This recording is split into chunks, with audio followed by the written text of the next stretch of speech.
Okay, I think we're ready to go, you guys. Good morning. Welcome to the South Atlantic LCC's July 3rd Thursday Web Forum. I'm Hillary Morris. I work on Blueprint User Support and Communications for your cooperative, as well as occasionally WebEx IT support, as you all can see. So I think most of you are pretty familiar with these calls. If you're joining us for the first time, this is a monthly thing. We host a web forum featuring a key presenter discussing current and ongoing work throughout the cooperative. We typically alternate an internal staff update with an exciting presentation from a cool project. So as the name implies, this happens every third Thursday of the month at 10 a.m. And we basically have the same agenda every month. I'll introduce our presenter, and then after 30 or 40 minutes of presenting, we'll have a block of time to ask questions, and then we'll spend the rest of the time with updates from your cooperative, followed by an open discussion. So a few logistics before we get started. If you joined us last month, you'll remember we were on MeetingSphere, but today we're back on WebEx, so we'll have the usual chat box available to ask questions. Or, since I'll mute everybody during the presentation, you can press *6 to ask questions at any time. So I'm going to go ahead and mute everybody. So before I do that, any questions, comments, or concerns? Just so you know, Hillary, you weren't actually sharing the presentation or anything while you were doing that. But it's okay because the information is the same. You guys can't see my presentation right now? Nope. That's correct. Okay. Might as well just switch it over to Mark, though. Well, we are really having trouble with WebEx today because I was definitely told it to share. Okay, so let's see. We will pass back over to Mark, and at least we'll get to look at something pretty. So if you wouldn't mind, go ahead and sharing, Mark. Thank you. I can see you just great. And then let me...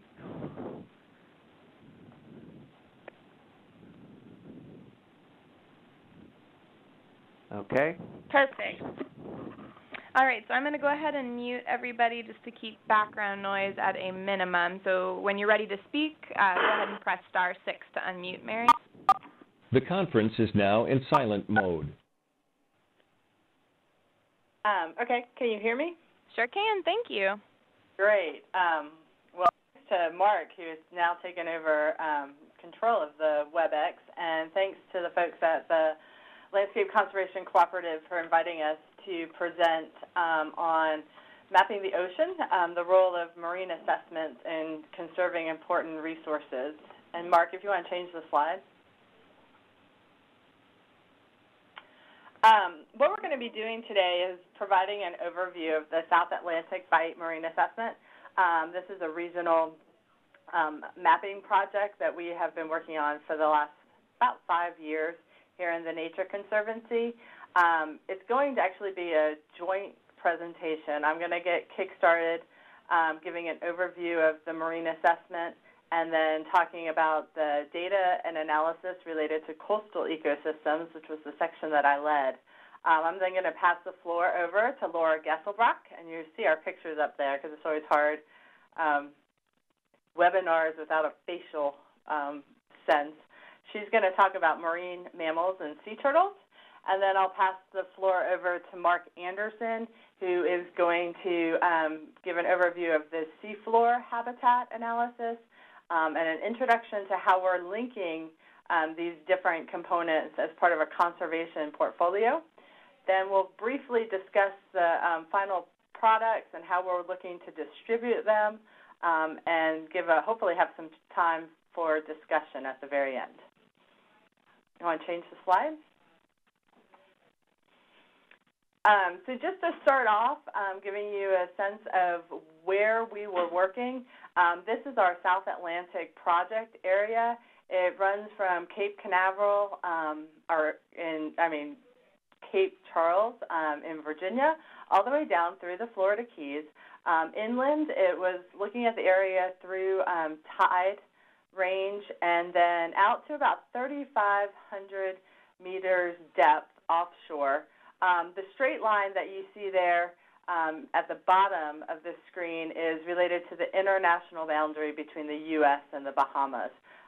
So data, trying to look regionally at data and pull in data from two different countries just really was beyond what we were looking to try to do here. That's that straight, non-ecological line that you see. Okay.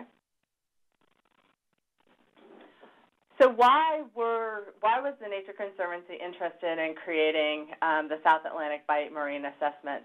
Our marine conservation work really understands and recognizes that there are a lot of economic, ecological, and social drivers that are currently happening on the southeast coast.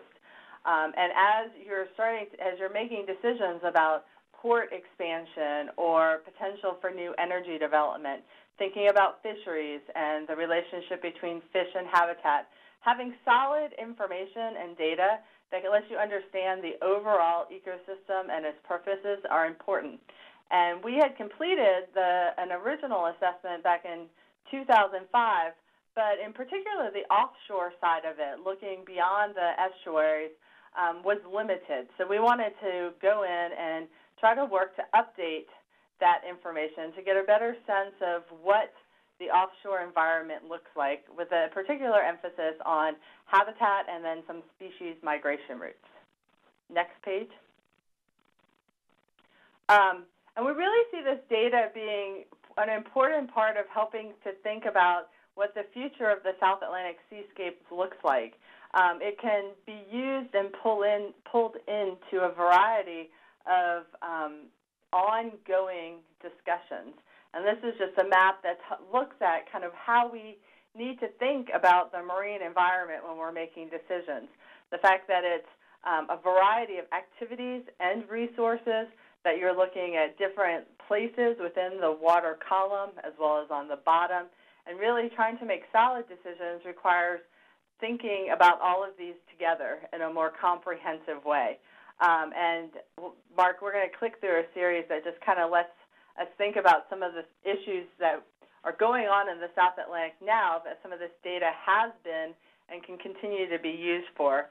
So the first one here is the relationship between shipping and migratory mammals like the North Atlantic right whale, the critical habitat designation, the shipping speeds coming in and out of ports.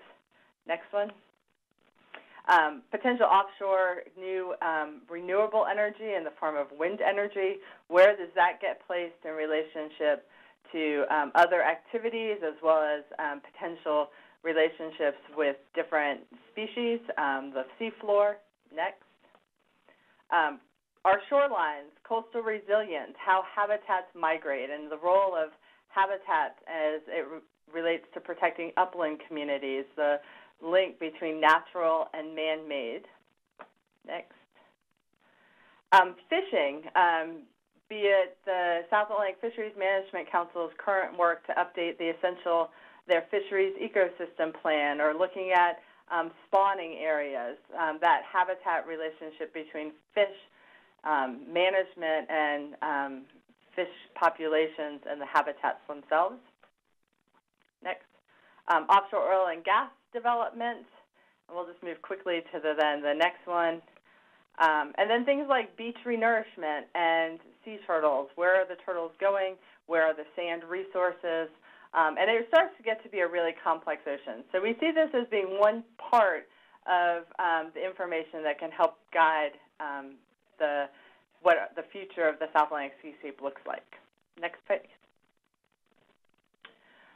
So the South Atlantic Bight Marine Assessment was an opportunity to update existing information with new data that was available, some different analysis, hopefully making products that are easily digestible and can be used to inform our marine conservation work. And in the Nature Conservancy, our 4 primary strategies for marine conservation in the South Atlantic are listed here: oyster and coral reef conservation and restoration, disaster risk and resilience, multi-objective ocean planning, and sustainable fisheries. And we see this data as helping to provide part of the background for all of those. Next. There are 3 primary resource areas that we concentrated on in creating the assessment: coastal, migratory, with an emphasis on marine mammals and sea turtles, and then the seafloor. Next. Just some general facts about the assessments. We utilize hundreds of data sets were evaluated and reviewed throughout the assessment process. We were building on information that was already existing out there, not trying to create new data, but looking at ways that it can be spatially viewed and interpreted and linked. We engaged a lot of technical experts in each of the different teams. The members of those teams came from a variety of academic, federal, state, and local agencies and regional organizations. And the funding was provided in part through a couple of federal grants. We received funds through the Governor South Atlantic Alliance, through the National Oceanic and Atmospheric Administration, and the South Atlantic Landscape Conservation Cooperative with the U.S. Fish and Wildlife Service. Next. So I'm going to go ahead and give an overview of the coastal systems section of the assessment, which I was the team lead for before passing the talking over to my colleagues who tackled some of the other sections. Next. This is just a list of the coastal technical team. In this particular instance, we actually worked very closely with the Governor South Atlantic Alliance Healthy Ecosystem team and brought, who were interested in mapping some of the, or looking at trying to pull additional information into the Governor South Atlantic Alliance portal and have a better sense of where different resources were located. So a lot of these team members are actually the Healthy Ecosystem team from the Alliance. So that's a really nice connection in terms of partnerships. Next. The way that we looked at or classified the coastal zone within the South Atlantic Seascape or South Atlantic Bight Marine Assessment was to create a series of 39 coastal shoreline units. Those are shown on the map on the right. The coastal shoreline units were built off of the HUC, USGS HUC codes, but it's particular around the coastal areas where you're dealing with, tidal creeks and shifting and challenging shifts in where water exactly moves to create a watershed. Those were somewhat more refined. We really were looking at trying to find the places where, the inlet would fall in the middle, because we wanted to make a connection between the marine and estuarine environments in the long-term effort. In addition to classifying them, putting them into these watersheds, we then classified them by type, so that when we come to comparing across different coastal shoreline units, you're comparing apples with apples versus apples with oranges. So the color coding on this map represents different types of estuarine area. We have lagoonal, riverine, which is pink, riverine, that coastal plain riverine, which is the light blue, major basin riverine, which is the dark blue, and then island archipelago down in the Florida Keys. We also, in all of the assessment, thought across subregions within this really large South Atlantic bight.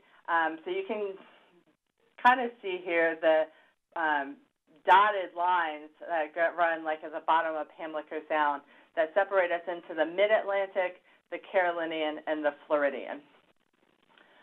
For each of these coastal areas, we looked at a variety of coastal attributes, mapping them at a regional scale, and then assessing them or applying them to the individual shoreline unit. Our target habitats and species included intertidal wetlands, seagrass, shellfish, diadromous fish, and shorebirds. And then we also looked at condition elements, the amount of protected lands, developed lands, impervious surface, and hardened shoreline. Next. It really comes in a kind of a two-step process to the assessment. The first was creating regional base data layers. The key being I'm really trying to find places where we could look for consistency across the region, which led to some challenges, some pieces where data sources were not available that allowed us to take a full regional approach. So we updated base data. The example here is wetland information salt marsh in the ACE Basin, what was in the North National Wetlands Inventory, and then comparing that with some other data sources in order to fill in some of the gaps. And then we link those to the CSUs in order to think about CSUs relative to each other or develop a portfolio. Next. I'm going to concentrate on the base data information during this presentation. I'll note a little bit what happened with the portfolio. When Mark goes into the seafloor and migratory, he'll talk a bit more about portfolio work. Next. So this is just an example of the tidal wetlands work that we did. We used the National Wetland Inventory as our primary data source, and as I mentioned, did some cross-comparison with other state-based and other more updated national and regional data sources. Some of the National Wetland Inventory data, as I'm sure you're aware, is relatively old in the Southeast, dating back to the 70s and 80s. So we did work to do some cross-checking on that. The NWI categories were then classified using the SLAM classification into a suite of tidal wetland categories that you see listed here. And here you can see the example of here, purple in this map is salt marsh. You have orange is tidal forested marsh, etc. Next. Another habitat type that we looked at was seagrass. In this instance, we used state data from Florida and North Carolina. We opted, because seagrass moves on an annual basis, and our monitoring of it is not done that regularly, we opted to just do a general presence, absence of seagrass using the most available data set from each state. Next. And then oyster reefs. This is another one where it's interesting to think about the variation that we have across our different states and an understanding of where oyster reef locations are. We focused on intertidal oysters since they are across the full region, and pulled together the available shell and oyster information for all 4 states.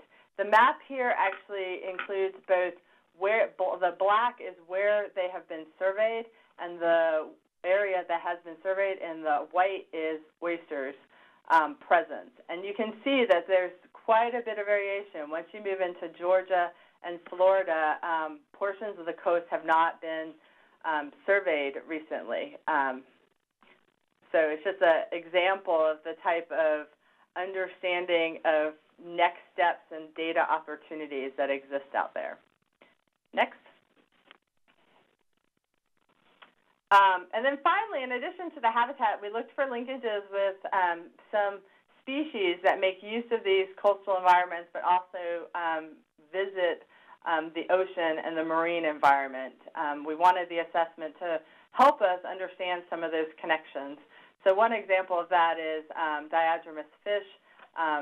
This is actually using part of the work that was done that the Nature Conservancy has been doing on mapping diadromous fish and connectivity across the region. And here you have the presence of 6 species of anadromous fish in rivers of the Southeast. Next. So what we were looking to do is, for all of that data, and there's some other sources that I didn't get to, we then link those to our coastal shoreline units that I introduced earlier.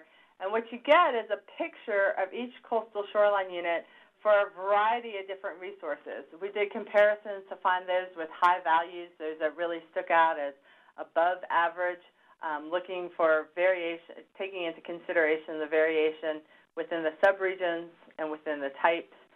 We added in some connections with those species that utilize coastal habitats but also travel offshore, and then we pulled in condition information. And so the way we're looking to report that is what you see on the right, which is kind of a CSU one-pager that gives you a sense of how these different habitats, where they're found and at what level they're found.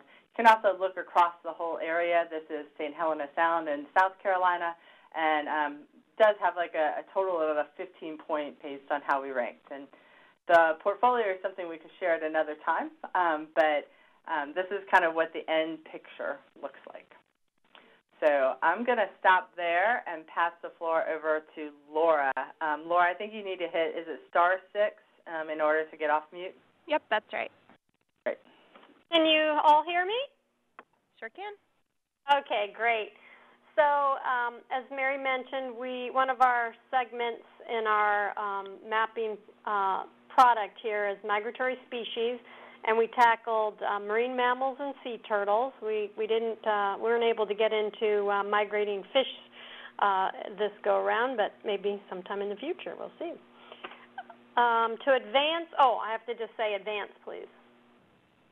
So here's our technical team. We had a number of members from the Nature Conservancy who have done these type of assessments in different regions of our coast, as well as some marine mammal and sea turtle experts from some of the natural resource sections within states, namely Georgia and Florida, as well as an expert from the Virginia Aquarium, Mark Swingle, who was very helpful in this assessment.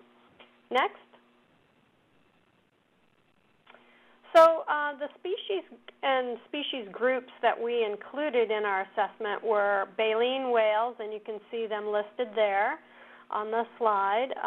A number of toothed whale species, including dolphins, variety of dolphins. Sirenians, or sea cows, the Florida manatee, and turtles. 5 species of sea turtles: loggerhead green, hawksbill, Kemp's ridley, and leatherback. The leatherback's showing there in the picture. That's the largest sea turtle in our region. Can get quite big. Next. So we used a variety of data sources, and you can see the variety of survey methods that were part of those data sources. For the in-water surveys of marine mammals and sea turtles, those were conducted by ship as well as fixed-wing aircraft. For the manatee surveys that were done, those were conducted by helicopters in inland waters and coastal waters. And for the sea turtle nesting, it was data compiled from the state agencies using either human just power walking or little ATVs to get to the nest sites. And during the nesting season, those are surveyed daily, because that's the only chance you have of seeing the tracks before they get washed away, and then protecting the nest. Next.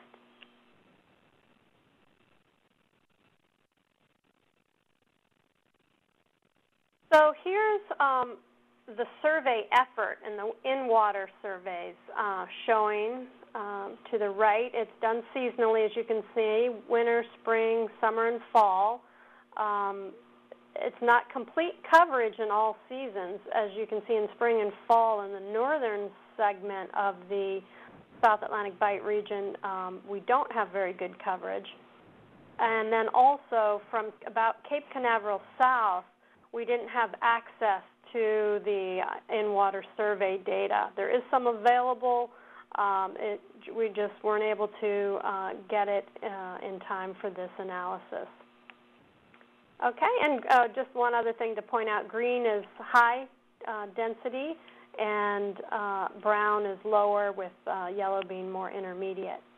So here's an example from one of the toothed whales, the bottlenose dolphin, which has the most extensive distribution and number of individuals in our study area. And so you can see in winter we've got quite a bit of coverage with them, high density area in northern Florida, as well as from South Carolina, the very northern part of South Carolina up to North Carolina.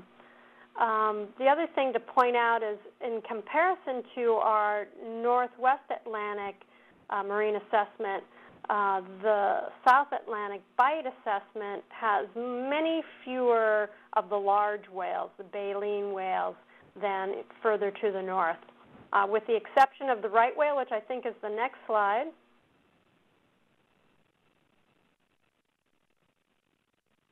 Oh, maybe the North Atlantic right whale. Oh, there it is. Okay, we can go back to sea turtles. So the North Atlantic right whale, we have, we were able to get a hold of a bit more recent data, I should say, 1991 to 2000, and this is data compiled by the North Atlantic Right Whale Consortium.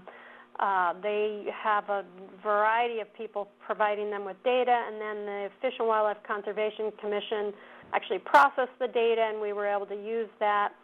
So these whales are generally present in the winter because they come down for calving, and they use that North Florida, Georgia area for calving and nursery grounds.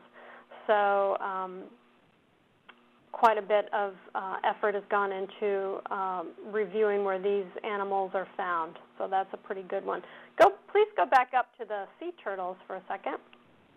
So the in-water sea turtle data, we have two different data sets. One is for hard-shelled turtles. That's because it's very difficult to distinguish the species of turtle from the air, or the different species of hard-shelled turtle from the air or shipboard. So we combine those. We've got a lot of sea turtles in our South Atlantic Bight region. You can see in winter they're very much concentrated in the same area pretty much as the North Atlantic right whale, but have pretty good coverage up the entire Sabma region. It's in the other seasons, it's not to say that they're not necessarily there. In the summer, they tend to spend a lot more time underwater because the water's warmer, and they don't have to be on the surface to warm up. So you can only see what you're able to see, and you have to make some assessments on what the data is telling you. Okay, next. You'll have to skip 2 slides here. So with the manatee, we have 3 types of data available to us. One was winter synoptic surveys, and those are surveys that are taken just during the very coldest days of the year when manatees are congregating. And the purpose of that survey is to count the total number of manatees. It's a difficult thing to do because these animals during other times of the year are very dispersed. So you can get some general trends on the number over time, and it looks like the numbers are creeping up, which is a very good thing for this animal. The distributional surveys, those are typically done every 2 weeks for a period of 2 years by each county, and it gives you a sense of where the animals are distributed during the majority of the year. And pretty much they're distributed throughout all of the tidally connected waters in Florida and Georgia, and sometimes they can be found even further north in the South Atlantic Bight region. Just you get the odd individual who decides to go on a long journey now and then. We also have carcass recovery locations, so when a carcass is reported to the Fish and Wildlife Conservation Commission, they go out and respond and bring the animal in and do a necropsy. And their biggest threat is pretty much boat strikes, but also they're very susceptible to red tides, and sometimes even real severe cold snaps can catch them in a vulnerable position away from warm water refugia. The carcass recovery locations, when we look at the results as compared to distributional surveys, they're very similar, with the one exception further south in Miami-Dade County and also Broward County, which is just to the north of that county. You see a little bit more density of individuals in the carcass recovery location. That may reflect a high level of boating traffic in those areas. Okay, next.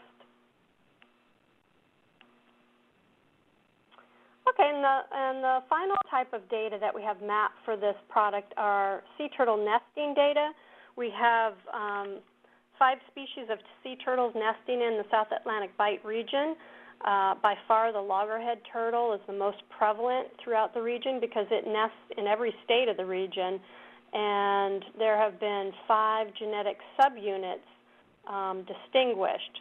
So what you see here is the upper South Atlantic Bight genetic subunit, and we have it displayed from green, the highest densities, to brown, the lower densities. And you can see in the southern part of this genetic subunit in Georgia and North Carolina, you have a much higher prevalence of loggerhead sea turtle nesting. So when you look across all of the loggerhead results, you can compare within each genetic subunit as well as across the genetic subunits, which is real helpful to get a snapshot of where loggerhead sea turtle nesting is happening. For the other sea turtles, the green and the leatherback, they are only known to nest in Florida. So we have those maps as well. And then for the remaining 2, the hawksbill and the Kemp's Ridley, they're very rare nesters in Florida even. And even they sometimes do nest further north in North Carolina. I think they had some hawksbill nests, but they're maybe 1 or 2 every other year or so, or even could be dispersed by 5 to 10 years. So they're very rare nesters in the region, but we do have some presence-absence information in Florida. And that's pretty much it. I guess we'll take questions at the very end. So now we can move on to the seafloor habitats. Mark Anderson. Great. So can people hear me? Yep, loud and clear. Okay, good.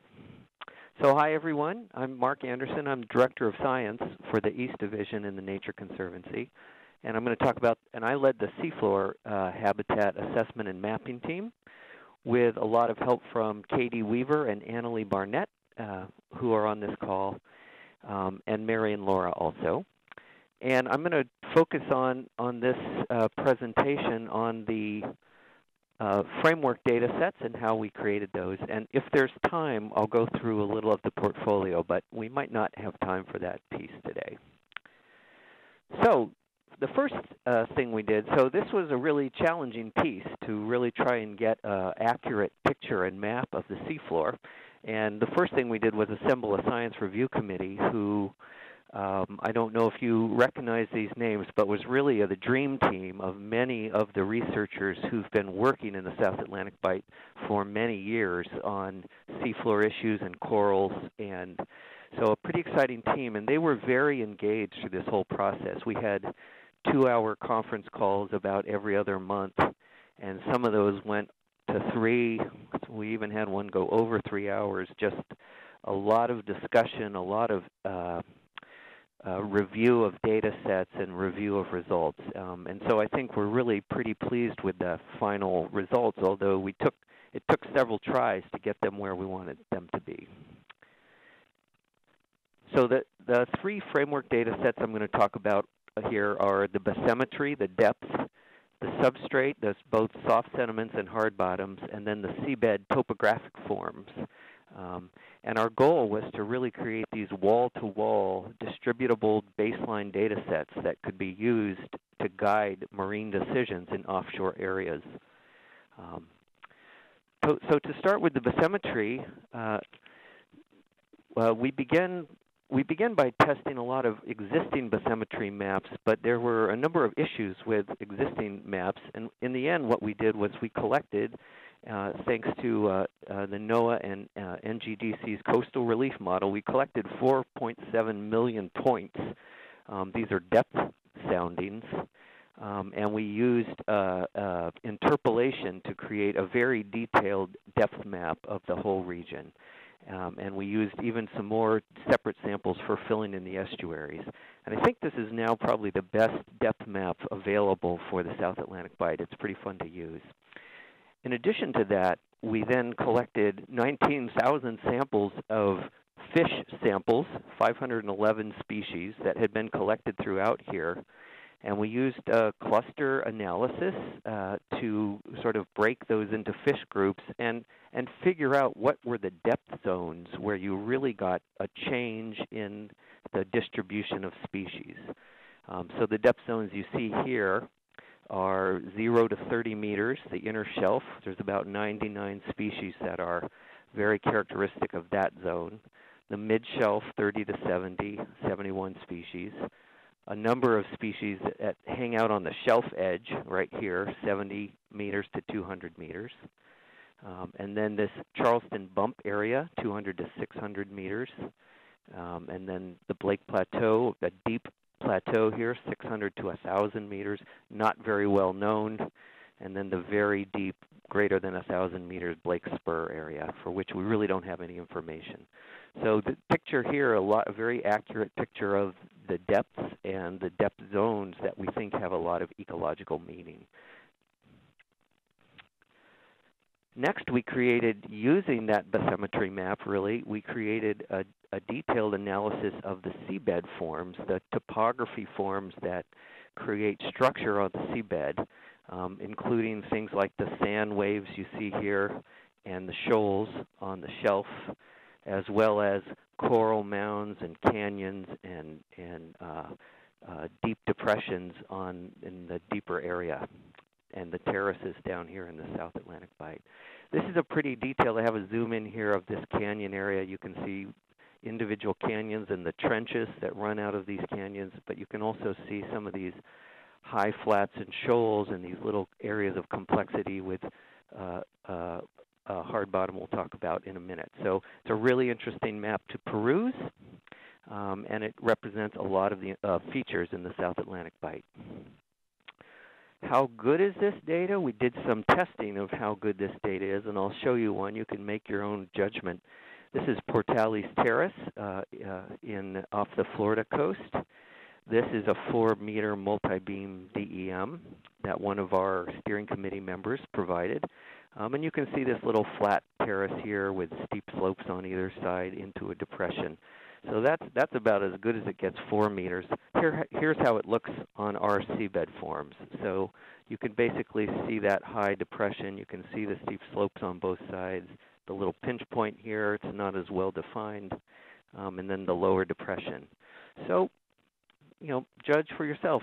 Pretty good for having this comprehensive through the whole ecoregion. Not as detailed as this 4-meter data.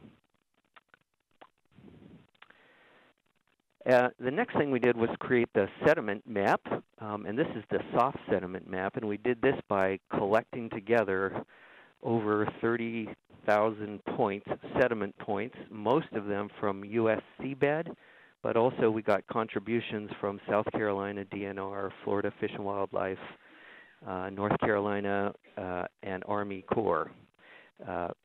And again, we had sediment points. We interpolated areas around the sediments, estimating for areas where you had no points, and created this map, which shows essentially mud, very fine sand, medium sand in tan, coarser gravel in this olive color, and then darker gravel in gray, just a few points.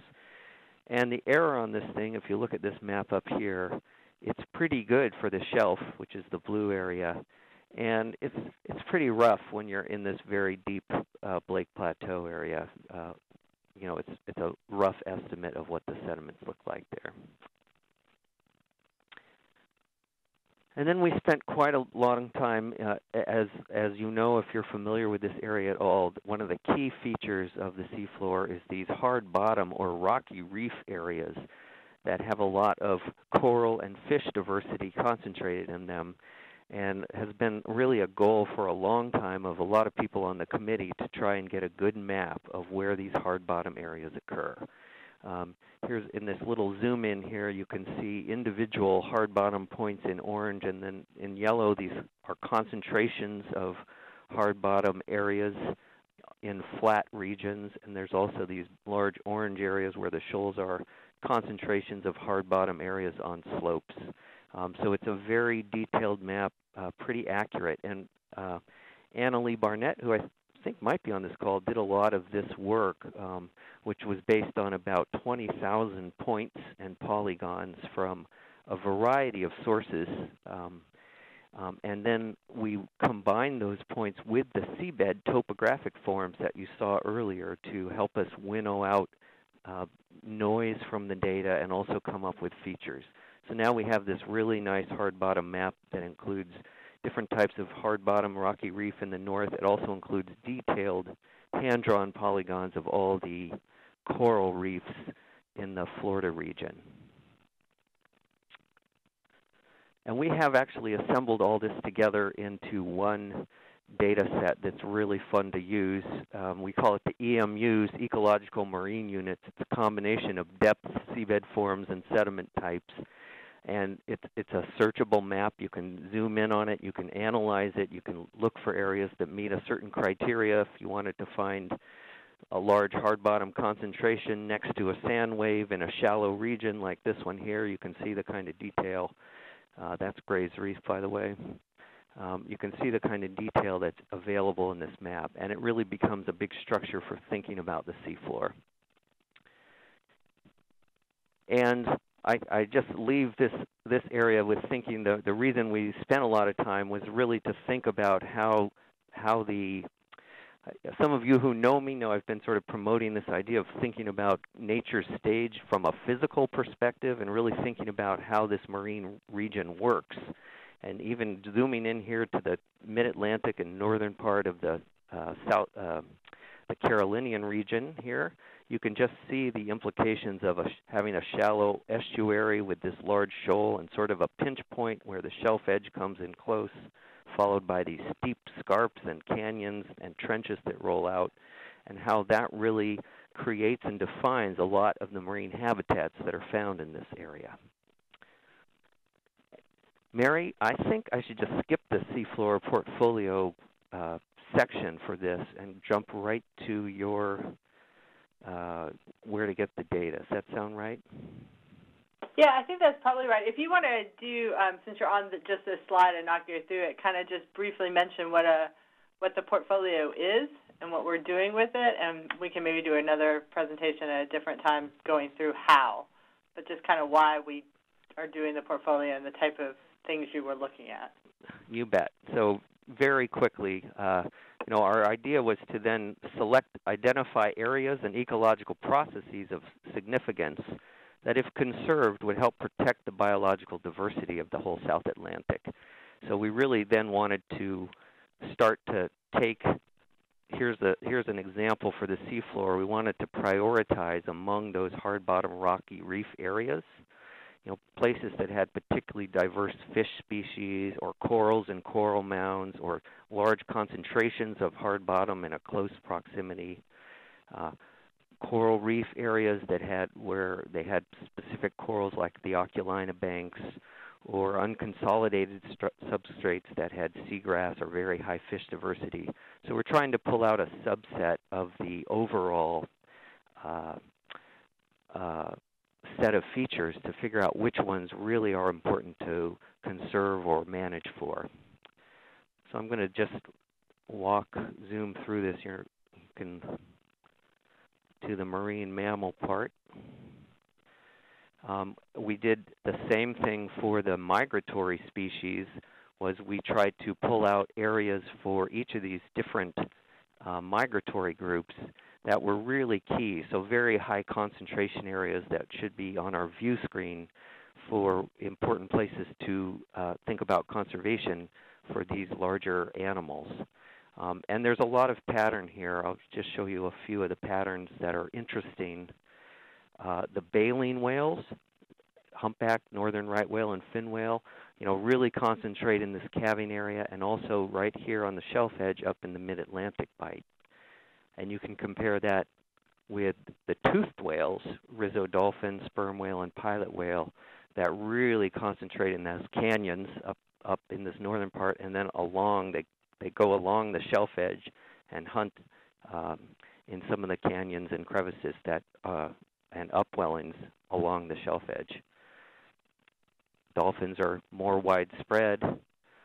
sea turtles are also concentrated in this upper area and also in the calving areas. So we're trying to figure out how those patterns, how those different species use the whole region and what areas might be important in what season for managing for those species. So let me zip. Let's see. The last slide I wanted to show and then pass this to Mary is really just, it's exciting for us to join this work on the seafloor with some of the work that we've been doing in the Northeast over the past years, and some of which has been funded by the North Atlantic to start to actually get a whole Atlantic seaboard-wide view of how this system is put together and works. Mary. Great. Thanks, Mark and Laura. So I just wanted to wrap up with a little bit of information in terms of access to the data and how we're working to share it and link it to ongoing projects that are out there. We are working on finalizing a site on our Conservation Gateway, conservationgateway.org. Our goal is to have this up and running by the end of this month with the base data layers. So the coastal, the marine mammal and sea turtle, and the seafloor information, along with a report that describes the analysis, the geodatabase, the metadata, and a little bit of storytelling to go along with it. So that would be an opportunity to really provide easy access to the information with the history of how we got there. Further out in the fall, the pieces that go with the conservation portfolio and the final report will be ready and will also get posted on this Conservation Gateway site. We are working with a lot of our regional partners in the Southeast to provide access to the data through their existing web portals or to pull into some of their existing projects. So 3 examples of that. The South Atlantic Fisheries Management Council has their own map viewer. We've been providing especially some of the bathymetry and the seafloor information to them. And there's a really great opportunity right now with the work that the Fisheries Management Council is doing on updating their fisheries ecosystem plan to bring some of this information and these conversations into that update. The Governor South Atlantic Alliance had created a portal, the GSAA portal.org, I think it is. And that particular piece was to try to link both natural resource as well as use information in a way that could be used by decision makers when thinking about new activities coming into play, and an easy access to pull regional Southeast data from one place, everything from shipping lanes to offshore habitats. And so we're providing information to them so that they can make a link, and this data can be pulled in along with those other uses so you can compare.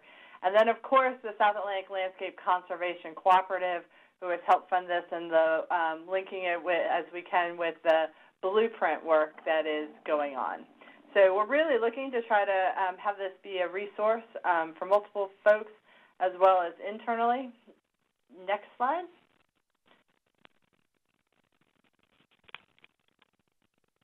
There we go.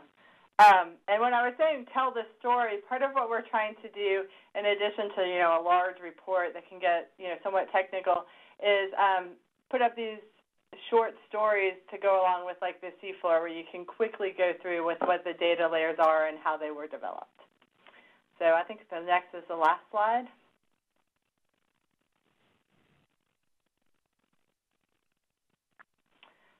So we're going to wrap it up. I know it's a lot of information. I'm happy to answer any questions, or feel free to contact Mark, Laura, or myself if you would like more information. I think one other just quick note, one of the things we found throughout this process were things that we couldn't map or things that were challenging, so or that there wasn't data for. So I think that's another product that we're going to try to share. Where can we go next or what is needed? So I'll end there, and thank you all for your time. Wonderful. Thank you, Mary, Laura, and Mark. That was fabulous. We might have time for one really quick question. If someone wants to jump in, you can use the chat box or *6 to unmute. Mute off. Well, if nobody else is going to jump in, this is Amy Keister. Thank you all for your presentation. What is the timeline for these data being available? So the base data, by end of July, all of the base geodatabase will be up on the Conservation Gateway, and we can shoot around email as soon as that goes live and provide it to the LCC so that they can share it with their mailing list as well. Great. If something is needed between now and then, we do have complete geodatabases. We're working on some of the report pieces to it, so you can contact me, and there's potential to go to provide some of that earlier. The final portfolio information, which is what we're still drafting, will be early fall is the game plan. Excellent. Thank you. Sure. Awesome. Thanks, guys. Well, appreciate you keeping the door open for folks to follow up, and it seems like we had great attendance on this webinar, so maybe we can schedule a follow-up where you guys can get into some more detail on your portfolio if that's of interest to folks. Hopefully you all can see my slides now. I just wanted to wrap up with one quick update from the LCC. We're going to be tackling some indicator revisions this year in preparation for a small update to the blueprint that's scheduled for June of next year. We're calling that Blueprint 2.1. Rua, do you want to talk about this briefly?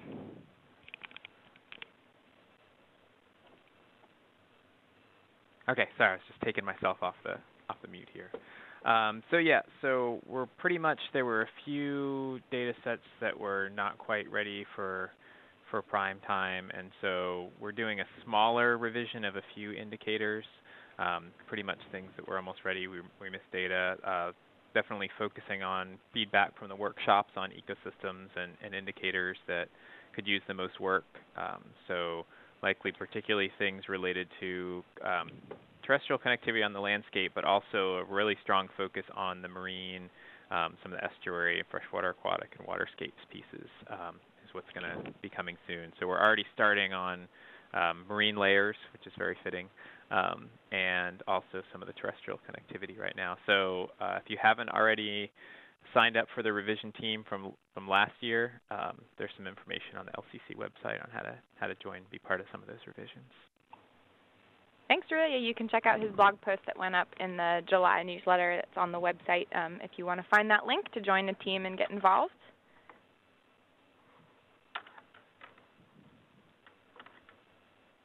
And my computer has completely locked up. I've got the little scrolling wheel of death, so we're not going to use the slides here for a sec.